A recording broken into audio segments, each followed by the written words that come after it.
It's the first time in 4 years that both Texas and Oklahoma come into the Red River Rivalry in the top 5, but the Sooners have won the last 3 when both were in the top 5. Hey, how are you, folks? Jason Horowitz, glad to be with you on the college football previews presented by AT&T here on CBSSports.com. And to break it all down, as we always do, we turn to Spencer Tillman from Houston. And Spencer, you played in 4 of these games. What makes it so special? Well, the alliteration. You were perfect on that, by the way. Red River Rivalry. Good stuff. That's part of what makes it special. But the bigger thing is the context of the competition. When you come out in the Cotton Bowl, physically, there is only a rope that separates the 2 teams. And so we come out from opposing locker rooms, and then we would meet there. And if there was any differences or there had been any bulletin board material established during the week, you could let the opposition know right then. You didn't have to wait till the game went down. But again, there was plenty of times when there's been shoving and pushing that goes on as both teams make their way down the tunnel. So that's only part of it. But again, the fact that it's in the context of the fair, the state fair that's going on as well, there's a lot to do. So you got a lot of bodies that's there, and the watering holes are certainly plentiful with people that are supporting both sides. So this is one of those rare, unique rivalries in all of football. Well, and it would also be a travesty if they do decide to make it a home and home and move it away from the Cotton Bowl. But that's for another place and time. By the way, to let everybody know, you didn't lose to Texas during your 4 years at Oklahoma. I just thought everybody should know that. Spence, what may make this game very special, though, is you've got 2 quarterbacks both playing at the top of their game, 2 guys that could end up in New York trying to win the Heisman Trophy. Does either have the edge in this one?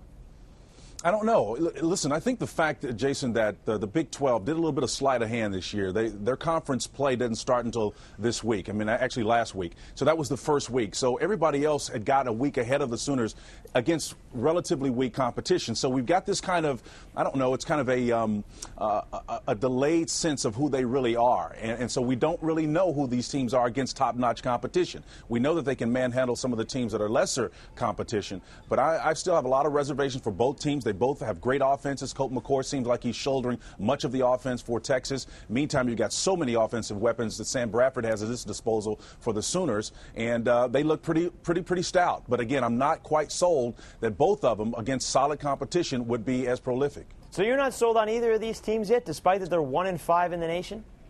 No, I think they're great. I mean, there's no question that they can score. That's the case. But again, what I have learned about Oklahoma, let's just take 2 quality good points about Oklahoma.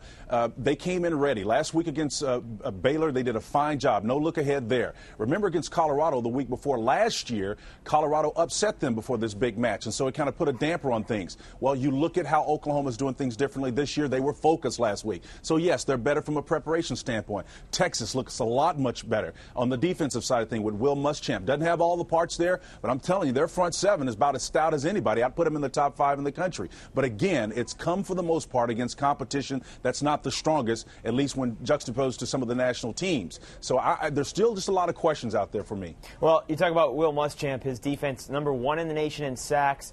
They've been phenomenal up front, as you said. But if I'm worried about anything about Texas, it's that they're 96th in the nation against the pass. And you said it, they haven't played the best team so far in the nation, especially that secondary. And you mentioned those Oklahoma weapons. How big of a problem is that? Well, it's going to be a huge problem. Listen, now, again, you may have to put an asterisk by my comments. I'm going to tell you flat out, I think the Sooners are going to win this contest. That's my team. I think that they're exciting to watch, but more importantly, they don't get trouble when they don't have success in one aspect of their game. They're just that gifted. For example, TCU was able to hold the Sooners to under 30 yards rushing, and most teams panic when that happens. But again, I think that the fact that they've got so many skill position players at the receiver slot, they've got a trio of running backs, any one of them can perform when called upon, just depends on what the defense presents to them, that they're going to be okay. I don't think it's going to be much trouble, though. You talked about the weakness, the relative weakness of the secondary of Texas. If they can shut Oklahoma's run game down, that's where your bone is. That's where you spur your defense if you're Will Muschamp and say, look, if we can force these guys into being one-dimensional, then maybe we can drop another guy back, use a lot of nickel, a lot of dime, put a lot of bodies out there that Sam Bradford has got to negotiate through to complete passes. And when there's more bodies, there's more probability that you're going to throw interceptions. So, again, there's a lot of jockeying that's going to go in this game, and it's going to be really fun to watch. The first quarter is going to be critical to defining who these teams are individually. Spence, as for the number 1 team in the nation, what's Oklahoma's vulnerability? Well, I think the fact that they, again, are one-dimensional in one aspect. You can make them, if you can shut down the run game like TCU did, then you give yourself a chance. And again, believe me, you have to gauge my reservation here about this. It's not a big deal. Oklahoma's a great football team, no question about it. But if there is a weakness, it would probably be the fact that the run game has not been dominant at times. It's been complementary, and it's been able to respond based on what the passing game has done for it. But I don't think as a staple you run in thinking that that run game is going to overpower you from the start. They can certainly set up the pass first, set up the run first with the pass, but I don't know if they can flip the script and do the opposite. All right, you already jumped the gun and said Oklahoma's going to win, so let me ask you this. What is the key to this game, the one key to this game?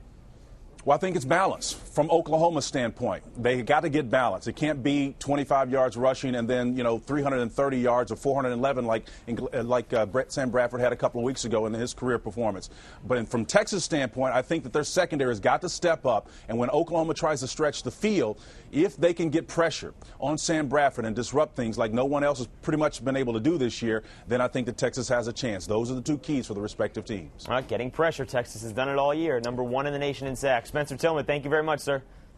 All right, Jason, we'll see you. It's a noon kickoff. There's your Boomer Sooner right there, folks. But don't forget about SEC Live, of course, here on CBSSports.com, presented by AT&T. Every game that you see on CBS, you can see on CBSSports.com. SEC Live, it's a doubleheader this week. You've got Tennessee, Georgia at 3:30, then LSU, Florida, kicking off at 8 o'clock. For Spencer Tillman, I'm Jason Horowitz. Take care, folks.